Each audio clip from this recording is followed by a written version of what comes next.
നമസ്കാരം. Puthuppally today live ന്യൂസിലേക്ക് സ്വാഗതം. കാലവർഷം ആരംഭിച്ച ലക്ഷണമാണ്. കാരണം ഇന്ന് രാവിലെയൊക്കെ പെയ്ത മഴയെന്ന് പറഞ്ഞാൽ നല്ല ശക്തമായ മഴ തന്നെയാണ്. ആ സമയത്ത് ഞാൻ കോട്ടയം ചങ്ങനാശ്ശേരി വരെ ഒന്ന് പോയായിരുന്നു. നമ്മുടെ പുതുപ്പള്ളി വഴി നേരെ ചങ്ങനാശ്ശേരിക്ക് പോയപ്പോൾ കണ്ട ഒരു കാഴ്ച നിങ്ങളുടെ ശ്രദ്ധയിൽപ്പെടുത്തുകയാണ്. അപ്പം നമ്മുടെ മറ്റുള്ള പഞ്ചായത്തുകാർക്കും എല്ലാം ചെയ്യാവുന്ന ഒരു കാര്യമാണ്. ഇനി വെള്ളപ്പൊക്കമാണ് വരാൻ പോകുന്നത്.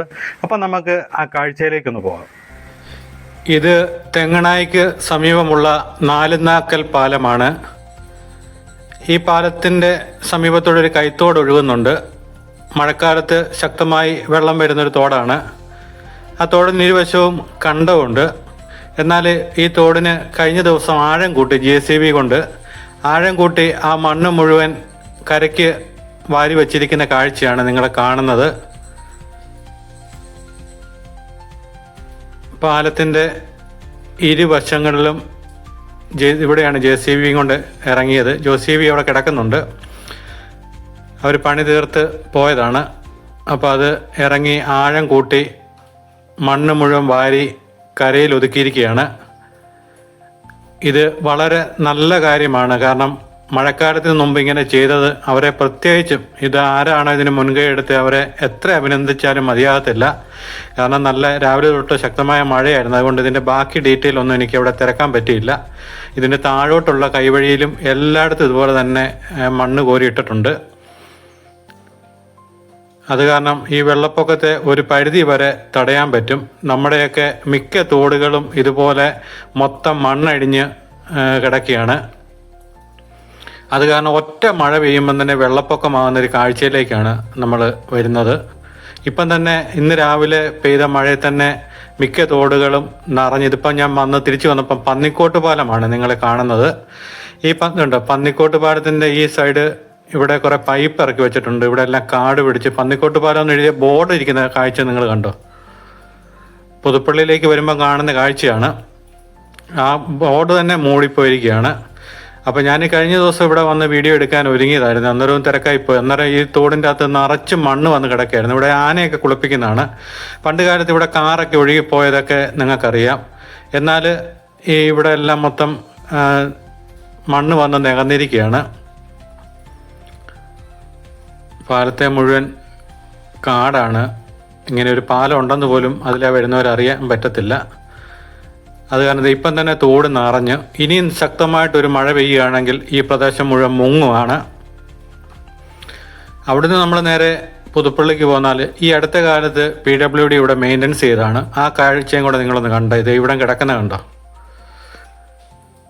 ഇതിലെയൊക്കെ എങ്ങനെ വാഹനങ്ങളുമായിട്ട് വരുമെന്നൊന്ന് പറഞ്ഞ് ഇവിടെയൊക്കെ ചിലപ്പോൾ ഒരു ചെറിയ ഇന്നിപ്പം മഴ തുടങ്ങിയപ്പോഴത്തെ അവസ്ഥയാണ്. എന്നാൽ ഇതിൻ്റെ ഇടത് സൈഡിൽ നല്ല കോൺക്രീറ്റ് തീർത്തൊരു ഓടയുണ്ട്. എന്നാൽ ആ ഓടയ്ക്കകത്തോട്ട് വെള്ളം പോകുന്നുമില്ല. നമ്മുടെയൊക്കെ മിക്ക റോഡുകളും നമ്മൾ കാണുന്നതാണ്. റോഡിൻ്റെ സൈഡ് വശത്തൊക്കെ ഓടയുണ്ട്. പക്ഷേ അതും റോഡുമായിട്ട് യാതൊരു ബന്ധമില്ലാത്ത രീതിയിലാണ് വെള്ളം വരുന്നതെല്ലാം റോഡിന് നടുക്കാണ് നിൽക്കുന്നത്. അത് നല്ല എൻജിനീയർമാരുടെ ഡിസൈനിങ് ഉള്ളതുകൊണ്ടാണ് ഇങ്ങനെയൊക്കെ സംഭവിക്കുന്നത്. ഈ കാട് പിടിച്ചതിൻ്റെ അകത്തോടെ ഒരു കോൺക്രീറ്റ് ഓടയുണ്ട്. അത് നിങ്ങൾ ഇതിലെ പോകുന്നവർക്ക് ശ്രദ്ധിക്കാൻ പറ്റും.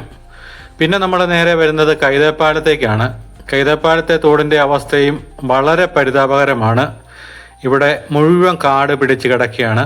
ഇത് കണ്ടു. ഇപ്പം തന്നെ ഈ ഇന്നത്തെ മഴയ്ക്കാണ് തോട് ഇതുപോലെ കലക്കലുമായി തോട് നിറഞ്ഞ് ഇപ്പം നമ്മൾ നേരെ കാണുന്ന ഒരു അംഗൻവാടി കെട്ടിടമാണ്. അത് അതിൻ്റെ ഫിറ്റ്നസ്സൊക്കെ പോയി നിൽക്കുകയാണ്. അവിടെ എല്ലാം കാട് പിടിച്ച് അവിടുത്തെ ഒരു കരിങ്കൽ കെട്ടിളകിക്കൊണ്ട് അതിൻ്റെ ഫിറ്റ്നസ് പോയിട്ട് അത് ഇതുവരെ അത് ഒന്നും ശരിയാക്കാൻ പറ്റിയിട്ടില്ല. അംഗൻവാടി കെട്ടിടം ഇപ്പം വാടകയ്ക്കാണ് പ്രവർത്തിക്കുന്നത്. അപ്പോൾ ഇപ്പം തന്നെ തോട് നിറഞ്ഞ് വെള്ളം വരാൻ തുടങ്ങി. കാരണം ഇതിൻ്റെ അടിയിലെല്ലാം മണ്ണാണ്. പിന്നെ ഇവിടുന്ന് ഇതിൻ്റെ മോള് വശം എന്ന് പറയുന്നതും ഇതുപോലെ തന്നെ തോടിപ്പം പല തോടുകളും ഇല്ലാത്ത ഒരവസ്ഥയിലേക്കാണ് വരുന്നത്. മുഴുവൻ കാട് പിടിച്ച് പറയുമ്പോൾ എല്ലാവരും പറയും നമ്മുടെ നാടിൻ്റെ നട്ടെല്ലാണ് നദികളെന്നൊക്കെ പറയും. പറച്ചിൽ മാത്രമേ ഉള്ളൂ. ഒരു നദിയും അതുപോലെ ഇപ്പം പുതുപ്പള്ളിപ്പള്ളിയുടെ വാതിക്കത്തെ കൊടുവരാറും എല്ലാം ഇല്ലാതായി വന്നുകൊണ്ടിരിക്കുകയാണ്. പിന്നെ സൈഡ് ഇടിയുമ്പോഴത്തേന് പിന്നെ കയ്യാലയും കൊണ്ട് കെട്ടുമ്പോഴത്തേന് അത് കുറേ ആൾക്കാർ കൈയേറും. ഇത് കുരിശന്തൊട്ടിയുടെ പുറകത്തെ ഭാഗമാണ്. ഇതിൻ്റെ അടിയിൽ കൂടെയാണ് വെള്ളം ഒഴുകുന്നത്. ഇത് കണ്ടോ? കാട് പിടിച്ച് മൊത്തം കിടക്കാണ്. ഈ സമീപത്തുള്ള മരം മുഴുവൻ ഇതിൻ്റെ അകത്തോട്ടാണ് നിൽക്കുന്നത്. ഇല്ലി അടക്കം എല്ലാം ആ തോട്ടിലോട്ടാണ്. ഇനി നമ്മൾ കാണുന്നത് പാറയ്ക്കടവാണ്. ഇവിടെ ഇതുപോലെ തന്നെ ആറിൻ്റെ അവസ്ഥ വളരെ പരിതാപകരമാണ്. മൊത്തം കാട് കൊണ്ട് നിറഞ്ഞു കിടക്കുകയാണ്. ഇത് കണ്ടോ, നിങ്ങൾക്ക് കാണാം. ഇവിടെ ഇതുപോലെ തന്നെ പെട്ടെന്ന് ഒരു വെള്ളം വന്നു കഴിയുമ്പോൾ ഈ പ്രദേശം മുഴുവൻ മുങ്ങുകയാണ്. ഇതുപോലെ തന്നെ ആഴം കൂട്ടി, ഇപ്പം നമ്മുടെ നാലുനാക്ക് കണ്ട പോലെ തന്നെ ഇതൊക്കെ ആഴം കൂട്ടുകയാണെങ്കിൽ നമ്മുടെ നാട്ടിലെ ഒരു പരിധി വരെ വെള്ളപ്പൊക്കം തടയാൻ പറ്റും. അതിനൊന്നും ആരും ശ്രമിക്കാറില്ല.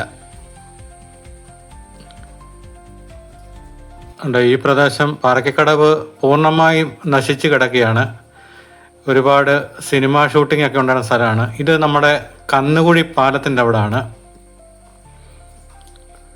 പുതുപ്പള്ളി കന്നുകുഴി നിങ്ങൾക്കറിയാം. ഇത് കണ്ട, ഇവിടെ ഇതുപോലെ തന്നെ തോടെന്ന് പറയുന്നില്ല. ഇവിടെ പണ്ട് കാലത്ത് ഒരുപാട് വള്ളങ്ങൾ ആലപ്പുഴയിൽ നിന്ന് വരെ വന്നുകൊണ്ടിരുന്നതാണ്. ഇന്നിപ്പം വള്ളം വരണമെന്നുണ്ടെങ്കിൽ വല്ല ലോറിയെ കൊണ്ടുവരണം. അതാണ് അവസ്ഥ. ഇവിടെ പാലത്തിൻ്റെ ഇടത് സൈഡിലെ അവസ്ഥയും വളരെ കഷ്ടം തന്നെയാണ്. ഇവിടെ ഇതുപോലെ തന്നെ കാട് പിടിച്ച് മൊത്തം അടഞ്ഞു കിടക്കുകയാണ്. ഇത് കണ്ടോ, ഇത് തോടില്ല, ഇതൊരു തോടാണ്. ഇതിലെ നേരെ തച്ചുകുന്ന് അതുവഴി മടത്തിപ്പടി വഴിയൊക്കെ ഉള്ളൊരു തോടാണ്. ഈ പാലത്തിൻ്റെ അടിവശത്ത് മാത്രം കുറച്ച് വെള്ളം കിടക്കുന്നതായിട്ട് നമുക്ക് കാണാം. ബാക്കി വെള്ളമൊന്നും കാണാൻ പറ്റുന്നില്ല. അതുപോലെ കാട് കയറി കിടക്കുകയാണ്.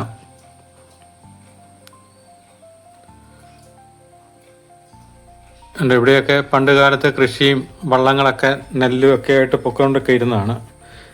ഇവിടെ എല്ലാം ഈ കഴിഞ്ഞ ദിവസം പഞ്ചായത്ത് ഇവിടെ കുറച്ച് വൃത്തിയാക്കിയതാണ്. എന്നാൽ ഈ ഭാഗത്തേക്ക് അവർ വൃത്തിയാക്കിയില്ല. ഇവിടെ ഒരു MCF ഇരിക്കുന്നുണ്ട്. അതെന്തിനാണ് അവിടെ ഇരിക്കുന്നതെന്ന് തന്നെ നമുക്ക് ചോദിക്കേണ്ടി വരും. കാരണം അതുകൊണ്ട് യാതൊരു പ്രയോജനവും ഇല്ല. അതിൻ്റെ അകത്ത് ആരും സാധനവും ഇടുന്നില്ല, കാടും പിടിച്ച് കിടക്കുകയാണ്. എന്നാൽ ചില സ്ഥലത്തൊക്കെ MCF നിറഞ്ഞു കിടക്കുകയാണ്. എന്നാൽ അങ്ങോട്ട് ഇത് കൊണ്ടുപോയി ഇങ്ങനെയുള്ള ഇവിടെയൊക്കെ അനാവശ്യമായിട്ടിരിക്കുന്നതൊക്കെ ആവശ്യമുള്ളിടത്തോട്ട് കൊണ്ടുപോവുകയാണെങ്കിൽ അവിടെയൊക്കെ അത് പ്രയോജനപ്പെടും. അതുപോലെ ഇത് പുതുപ്പള്ളിപ്പള്ളിയുടെ മുൻവശമാണ്, കൊടൂരാറ്. പള്ളിപ്പെരുന്നാളിനോടനുബന്ധിച്ച് പള്ളിക്കാരാണ് ഇത്ര ഭാഗങ്ങൾ വൃത്തിയാക്കുന്നത്. അതെല്ലാ വർഷവും അവർ തന്നെയാണ് ചെയ്യുന്നത്. കാരണം ഈ കൊടൂരാറ് വൃത്തിയാക്കുന്ന പരിപാടിയൊന്നും നമ്മുടെ പഞ്ചായത്തിനില്ല. പണ്ട് കാലത്ത് ഒരു പദ്ധതിയൊക്കെ കൊണ്ടുവന്നതാണ്, കൊടൂരാറ് സംരക്ഷണ പദ്ധതിയൊക്കെ. എന്നാൽ അത് ഒന്നും ഇല്ലാതായി മാറിയിരിക്കുകയാണ്. ഇവിടുന്ന് മുകളിലോട്ട് പോകുന്നിടത്ത് തൊട്ട് ആറിൻ്റെ അവസ്ഥ വളരെ ഇതുപോലെ തന്നെ കാട് പിടിച്ച് കിടക്കുകയാണ്. ഇപ്പോഴത്തെ നമ്മുടെ തോട്ടിലൊന്നും വന്ന ആൾക്കാർക്കൊന്നും കുളിക്കാൻ പോലും പറ്റത്തില്ല. പണ്ട് പെരുന്നാളിനൊക്കെ വരുന്ന ആൾക്കാർ ഇവിടെ തോട്ടിൽ കുളിക്കുകയൊക്കെ ചെയ്യാറുണ്ട്. ഇത് കണ്ടോ, മാലിന്യങ്ങൾ മൊത്തം വന്ന് അടിഞ്ഞു കിടക്കുകയാണ്. ഈ കൊടൂരാറിൻ്റെ മുകൾവശത്തെ കാഴ്ചയും താഴ്വശത്തെ കാഴ്ചയും എല്ലാം ഇതുപോലെ തന്നെയാണ്. അതുപോലെ ചെറിയ കൈത്തോടുകൾ ഒന്നും ഇല്ലാത്ത അവസ്ഥയാണ്. നമ്മുടെ ഈ പൂലാമ്പറമ്പ് ഭാഗത്തും ഒന്നും കൈത്തോടെല്ലാം മൊത്തം മൂടിക്കിടക്കുകയാണ്. അവിടെയൊക്കെയാണ് വെള്ളം രൂക്ഷമായിട്ട് കയറുന്നത്. അതിനുശേഷം ഞാൻ വരുന്ന വഴി എന്ന് പറയുന്നത് ഇത് വെട്ടത്തോല മീണൻ റോഡാണ്. അപ്പോൾ ഇവിടെ റോഡിൻ്റെ ഇരുവശവും കാട് പിടിച്ച് കിടന്നത്. ഇത് പുതുപ്പള്ളി ഗ്രാമപഞ്ചായത്തിൻ്റെ 9ാം വാർഡാണ്, എൻ്റെ വാർഡും കൂടെയാണ്. അപ്പം ഞാൻ ഈ വീഡിയോ എടുത്ത് മെമ്പറുടെ ശ്രദ്ധയിൽപ്പെടുത്തി. മെമ്പർ അത് PWD ഉദ്യോഗസ്ഥരോട് വിളിച്ച് പറഞ്ഞപ്പോൾ തന്നെ അവർ ഈ 3-4 ദിവസമായുള്ളൂ ഇത് ഞാൻ മെമ്പറെ ശ്രദ്ധയിൽപ്പെടുത്തിയിട്ട്. അദ്ദേഹം ഉടൻ സംഘവർക്കാണ് ഇവിടുത്തെ മെമ്പർ. അപ്പോൾ അദ്ദേഹം ഉടനെ PWD ആയിട്ട് ബന്ധപ്പെട്ട് ഇന്ന് രാവിലെ ഞാൻ വരുമ്പം ഈ കാട് മുഴുവൻ അവർ വെട്ടിത്തെളിക്കുന്ന കാഴ്ചയാണ് കാണുന്നത്. ഇത് വെട്ടത്തോലിൽ നിന്ന് മീന റൂട്ടിലോട്ടുണ്ട്. ഇത് എന്തുമാത്രം ഉണ്ടെന്ന് അറിയത്തില്ല, എന്നാലും അവർ പണി നടത്തിക്കൊണ്ടിരിക്കുകയാണ്.